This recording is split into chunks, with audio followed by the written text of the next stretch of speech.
সকল বন্ধুরা কেমন আছেন? আজকে ভীষণই মজাদার স্বাদের একটি মাছের রেসিপি নিয়ে চলে এসেছি। সকল বন্ধুরা কেমন আছেন? আশা করব আমার প্রিয় বন্ধুরা অনেক অনেক ভালো আছেন। আমি নূরজাহান, আপনাদের ভালোবাসায় আমি অনেক ভালো আছি। বাজার থেকে যখনই আমাদের কোনো মাছ নিয়ে আসে তখনই আমরা 2-3 রকম মাছ হলে কিন্তু টেনশানে পড়ে যাই, কারণ এত রকম মাছ কিভাবে অল্প অল্প করে রান্না করব। এই কারণে বলবো সকল চিন্তা ছেড়ে দিন আর আমার ভিডিওটা ফলো করুন। আজকে ঠিক একই রকম হয়েছে আমার সঙ্গেও। 2টি মাছ নিয়ে এসছে। এক রকম হচ্ছে বাটা মাছ, যেটা আপনাদের দাদাভাই খেতে অনেক পছন্দ করে, আর রুই মাছও নিয়ে এসছেন। কিন্তু 2টি মাছ কত রকমভাবে রান্না করব, কারণ সারাদিন তো আমাদের রান্না করতেই হয়। এই কারণে আমরা ভাবি যে খুব সহজেই যদি অল্প সময়ের মধ্যে হয়ে যায় তাহলে কেমন হয়। ঠিকই তো হয়েছে আমার প্রিয় বন্ধুরা। আজকে খুব শর্টকাটে একটি রান্না দেখাবো আর খুব সহজভাবে, এরকম আর কোনো টেনশানে পড়তে হবে না। এই বাটা মাছগুলি আমি খুব ভালোভাবে পরিষ্কার করে ধুয়ে নেব, কারণ মাছের মধ্যে খুবই ছোট ছোট আঁশ থাকে আর এগুলো তুলতে কিন্তু ভীষণ অসুবিধা হয়। প্রত্যেকটা বাড়িতেই কিন্তু এই ধরনের চামচ থাকে। এই চামচগুলো কিন্তু পাতলা যেটা হয় সেটা নিতে হবে, কিন্তু মোটা যে চামচগুলো সেটা নিলে হবে না। পাতলা চামচ দিয়ে আঁশগুলো খুব সহজেই কিন্তু ওঠানো যায়। দেখুন কত সুন্দরভাবে এগুলো পরিষ্কার করা হয়ে গেছে, কোনো ঝামেলা নেই, খুব সহজেই কিন্তু আঁশগুলো উঠে গেছে। আর এগুলো কিন্তু বারবার করে ধুয়ে নিতে হবে পরিষ্কার করে। এর ভিতর থেকে যে নোংরাগুলো থাকে সেগুলো কিন্তু পরিষ্কার করতে হবে, তাহলে না হলে মাছের টেস্টটাই আসে না, একটা গন্ধ হয়। বাটা মাছগুলো ধুয়ে নিয়েছি। এখন এই বড় মাছটার ব্যবস্থা করতে হবে। আর বড় মাছ কাটতে গেলে কিন্তু অনেকেই ভয় পান যে এই মাছটা কিভাবে কাটবো, কি সমস্যা। এই কারণে বলবো কোনো কিছুকেই ভয় পাবেন না। দেখুন প্রত্যেকটা কাজ কত সহজভাবে হয়ে যায়। এটাকেও ঠিক একইভাবে কিন্তু আমি আঁশ ছাড়িয়ে নিয়েছি। আর এখন বটির সাহায্যে কেটে নেব। প্রথমে এই যে দেখছেন যে কাঁটাগুলো আছে সেগুলো আমি কেটে নেব, তারপর এটাকে আমি ধীরে ধীরে কেটে নিচ্ছি। কত সহজভাবে দেখুন এটা কাটা হয়ে যাচ্ছে, কোনো ঝামেলা নেই। আঁশ ছাড়াতে কিন্তু বেশি কষ্ট হয়, আর আঁশটা যদি কেউ ছাড়াতে পারেন এইভাবে সহজেই, তাহলে কাজটা কিন্তু খুব সহজ হয়ে যায়। মাছটি আমি ধীরে ধীরে কেটে নিচ্ছি। আর এই কাটার পরে মাছটিকেও কিন্তু পরিষ্কার করে ধুতে হবে। মাছের মধ্যে কোনো রকম যেন নোংরা না থাকে। দেখতেই পাচ্ছেন এর ভিতর থেকে প্রত্যেকটা নোংরা আমি ফেলে দিচ্ছি। এর যে ফুলকো থাকে, পটকাগুলো থাকে, সব কিছুই এগুলো ভালোভাবে পরিষ্কার করে বার করে ফেলে দিতে হবে। আর মাছগুলো যদি পরিষ্কার করে ধোয়া না হয় তাহলে কিন্তু মাছ রান্নার সময় টেস্ট হয় না। এই মাছগুলো আমি ভালোভাবে ঘষে ঘষে পরিষ্কার করে এগুলো ধুয়ে নেব, এর ভিতরে যেন কোনো রকম নোংরা না থাকে। আর দেখুন কত সহজভাবেই আঁশ উঠে গেছে আর মাছগুলোও পরিষ্কার করে ধোয়া হয়ে গেছে। এখন চলে যাব গ্যাস ওভেনের কাছে। মাছগুলো ভাজতে হবে, যেহেতু আমি 2টি মাছ একই সঙ্গে রান্না করব। যদি ছোট মাছ হয় সেটা আমি কখনো বেশি ভাজতে চাই না, সেটা আমি কিন্তু এমনি রান্না করি না ভেজে, সেটা বেশি টেস্ট হয়। আর এর সঙ্গে যেহেতু আজকে বড় মাছ রান্না করব, রুই মাছ, এই কারণে এগুলো অল্প করে ভেজে নিচ্ছি বাটা মাছগুলো। তেলটা একটু ভালো করে গরম হবে, তারপর কিন্তু মাছগুলো দিতে হবে, তা নাহলে মাছগুলো একটি সাইড আটকে যাবে আর ভালোভাবে এগুলো ভাজা যাবে না। এই বাটা মাছগুলো কিন্তু আমি খুব বেশি ভাজবো না, তারপরেও হালকা করে ভেজে নেব। আর একটি সাইড আগে ভালোভাবে হবে, তারপর উঠে দেবো।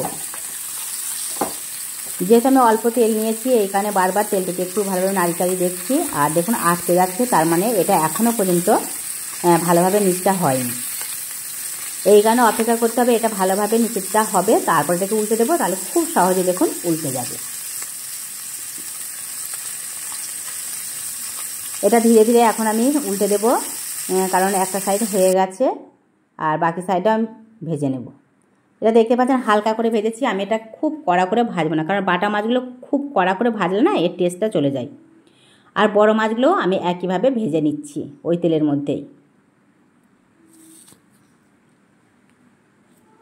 এগুলো একটা সাইড হয়ে গেছে আর এগুলো আমি ভেজে তুলে নেব আর রেসিপিটা আমি রেডি করে নেব।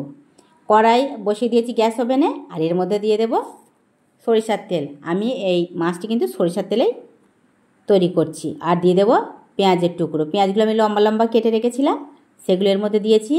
আর খুন্তির সাহায্যে এগুলো ভালোভাবে আমি নেড়ে চেড়ে একটু ছাড়িয়ে দেব পেঁয়াজগুলোকে।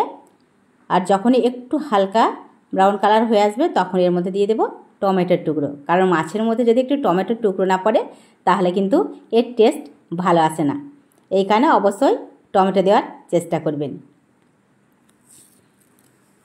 একদমই সাধারণভাবে একটু মাছের ঝোল তৈরি করব, সেটাও আবার 2টি মাছ একসঙ্গে রান্না করব, যেটা খুব সহজে হয়ে যায়।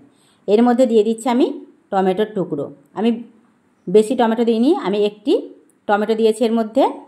আর এই টমেটো পেঁয়াজের সঙ্গে খুব ভালোভাবে একটু লাল লাল করে ভেজে নেব। এর মধ্যে দিয়ে দিয়েছি হলুদ গুঁড়ো, লঙ্কার গুঁড়ো, ধনিয়া গুঁড়ো, জিরে গুঁড়ো। আমি সব কিছু হাফ চামচ করে দিয়েছি। আর দিয়েছি আদা রসুনের পেস্ট।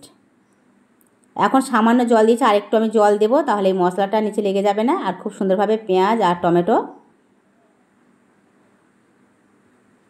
কষানো হয়ে যাবে। দেখুন কত সুন্দরভাবে এটা কষানো হয়ে গেছে আর শুকনো শুকনো হয়ে গেছে, তেল ছেড়েছে। এখন আমি এর মধ্যে 1.5 কাপ মতো জল দেবো, কারণ যে পরিমাণে মাছের ঝোল রাখবো সেই পরিমাণে দেবো, কারণ ছোট বড় মাছ মিলে অনেকগুলো মাছ হয়ে গেছে। আর সেইখানে এর মশলার ঝোলটা একটু বেশি রাখতে হবে, মাছগুলো যেন একটু ডুবে ডুবে থাকে। আর এটা যতক্ষণ না ফোটা শুরু করছে ততক্ষণ কিন্তু আমি মাছগুলো দেবো না, এই জন্য ফোটা পর্যন্ত আমি অপেক্ষা করবো। আর দেখুন ধীরে ধীরে কিন্তু এটা ফুটতে শুরু করে দিয়েছে। এখন ভেজে রাখা মাছগুলো আমি এর মধ্যে দিয়ে দেব। দেখতেই পাচ্ছেন মাছগুলো আমি ভেজে রেখেছি। আর ধীরে ধীরে আমি একবারে ঢেলে দেবো না, আমি হাতের সাহায্যে দেবো, তা না হলে ভেঙে যাবে মাছগুলো। এই জন্য আমি মাছগুলো একটু একটু করে ধীরে ধীরে এই ঝোলের মধ্যে মশলার মধ্যে দিয়ে দিচ্ছি।